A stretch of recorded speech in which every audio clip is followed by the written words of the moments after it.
1, 2, 3 berhenti. Yang bergerak akan mati. Semua pasti pernah memainkan permainan ini saat kecil. Namun permainan kali ini justru berbeda. Waktu dimulai. Boneka yang besar mulai menghitung. Seorang pria berambut pirang melaju paling depan. Namun dia berdiri tidak seimbang. Kebetulan boneka itu berbalik. Nomor 324 dikeluarkan. Orang bodoh itu ketahuan. Ternyata orang yang bergerak akan membayar dengan nyawanya. Pria tampan di belakangnya ketakutan dan segera berlari mundur.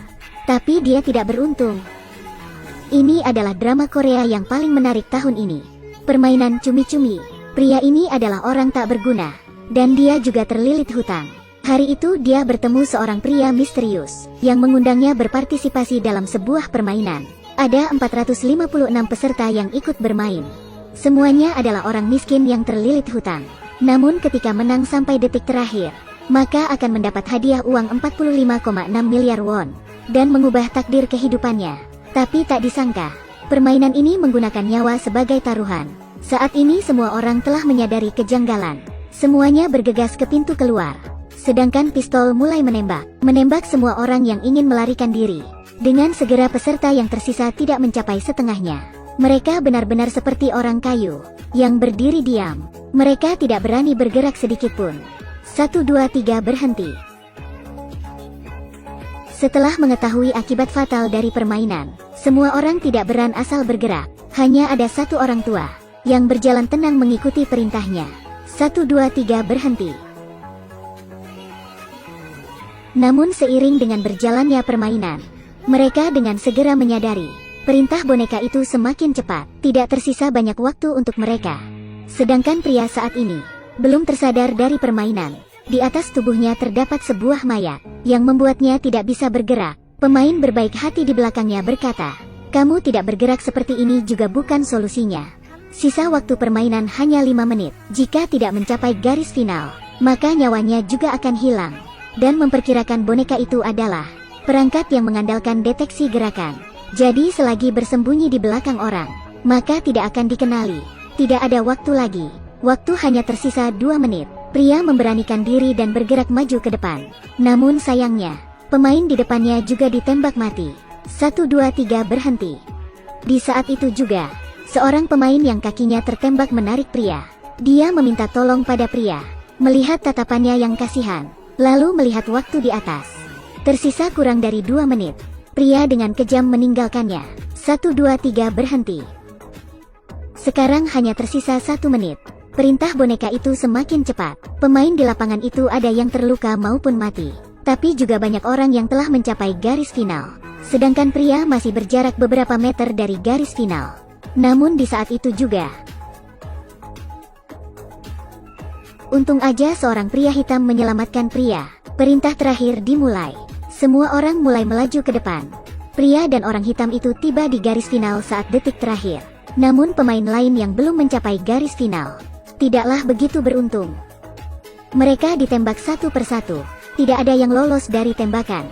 Namun pemain yang berhasil ini tidak sempat beristirahat. Permainan kedua dimulai. Di permainan berikutnya adalah lomba tarik tambang beranggota 10 pemain. Sebuah menari besi setinggi 100 meter. Hanya dengan membuat lawan terjatuh, maka akan bisa meraih kemenangan. Saat ini peserta hanya tersisa 108 orang. Perlombaan tarik tambang dimulai. Ronde pertama. 10 pria kuat melawan sekelompok orang lemah. Waktu belum berjalan setengah. Kelompok orang lemah ini telah ditarik. Semua anggota tim itu meninggal. Ronde kedua giliran pria ini. Namun dia sangat sial. Karena di timnya terdapat 3 wanita. Dan 1 orang tua. Sedangkan yang akan mereka lawan adalah 10 pria kuat. Sialan. Mereka tampak sedih ketika berjalan ke lapangan. Karena mengira ini adalah permainan yang pasti kalah. Namun pria tua ini telah mengenali situasi ini. Jangan terlalu berkecil hati. Tarik tambang tidak hanya mengandalkan energi. Dia memberihu semua orang. Pertama orang yang berdiri di depan sangat penting. Itu haruslah orang yang paling kuat. Kemudian posisi semua orang juga sangat penting. Meletakkan tali di tengah. Berdiri silang kiri dan kanan. Kedua kaki berdiri tegak dan lurus. Menjepit tali di bawah ketiak. Dengan begitu kita bisa mengeluarkan semua tenaga. Sebuah suara tembakan. Semua anggota tim pria bersandar ke belakang. Mereka melakukan seperti yang diajarkan pria tua. Satu persatu menghadapkan perut mereka ke atas. Dengan bertahan seperti itu, dan meskipun lawan mengeluarkan tenaga sebesar apapun, mereka tetap tidak bisa menariknya. Dengan pertahanan ini, tim lawan akan kacau. Tarik. Tim pria kuat dengan segera ditarik. Melihat kemenangan semakin mendekat, namun kekuatan mereka tidak bisa dibanding dengan pria kuat. Tim pria itu dengan segera ditarik kembali, dan formasi awal mereka telah berantakan. Cepat pikirkan cara. Di momen krisis ini, seorang anggota tim menyarankan, di bawah perintah semua orang berjalan 3 langkah ke depan. Tidak ada yang berani mengambil risiko. Namun jika tak dicoba mereka akan segera kalah. Pada momen itu, mereka hanya bisa mempertaruhkan untuk terakhir kalinya. 3, 2, 1. Benar saja, langkah itu membuat semua anggota tim pria kuat terjatuh. Di saat itu juga, tim pria mengambil kesempatan, menarik dengan cepat ketika lawannya akan berdiri. Akhirnya permainan ini berakhir dengan mendebarkan. Namun pria belum sempat mengambil napas. Permainan selanjutnya dimulai lagi. Permainan berikutnya adalah jembatan kaca perenggut nyawa. Di depan para pemain terdapat 2 jembatan. Satu sisi adalah kaca yang kuat, sisi lainnya adalah kaca yang mudah hancur. Pemain bermain berdasarkan urutan nomor. Memilih secara acak salah satu kaca di depan. Jika memilih tepat kaca yang kuat, maka tetap bisa berjalan ke depan. Jika salah memilih kaca yang mudah hancur, maka akan menjadi daging tumbuk. Untungnya pria ini adalah yang terakhir bermain.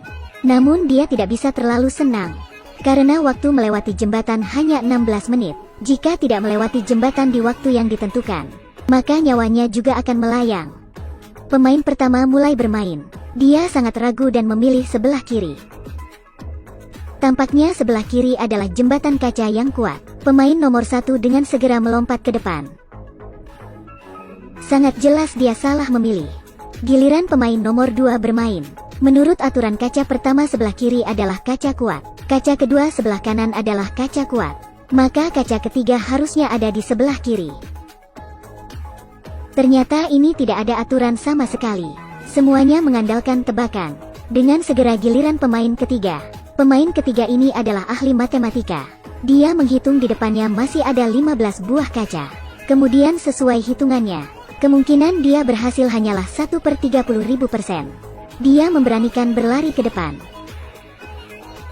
Dengan sistem pengecualian pemain ketiga, pemain berikutnya dengan segera bisa berjalan ke depan. Tapi pemain nomor 4 ini sedikit lupa.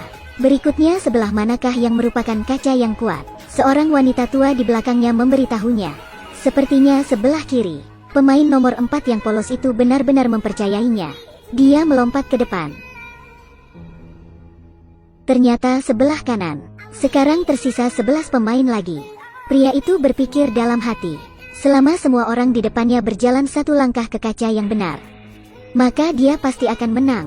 Tapi dia terlalu polos. Saat ini waktu tersisa 10 menit. Jika orang di depannya sengaja mengulur waktu, maka dia hanya bisa menunggu mati.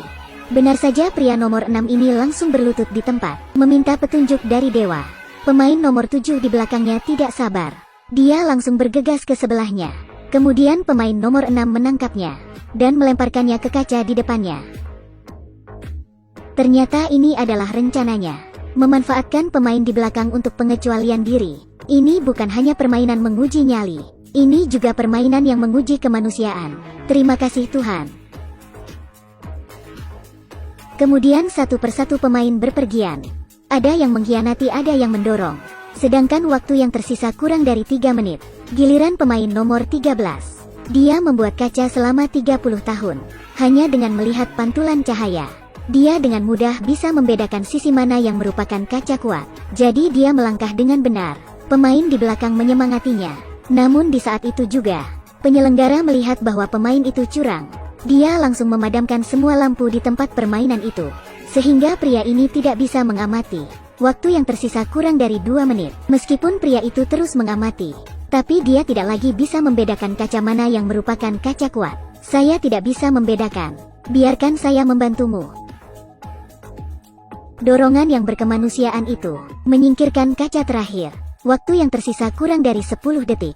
Tiga pemain yang tersisa hanya bisa berusaha melompat ke depan.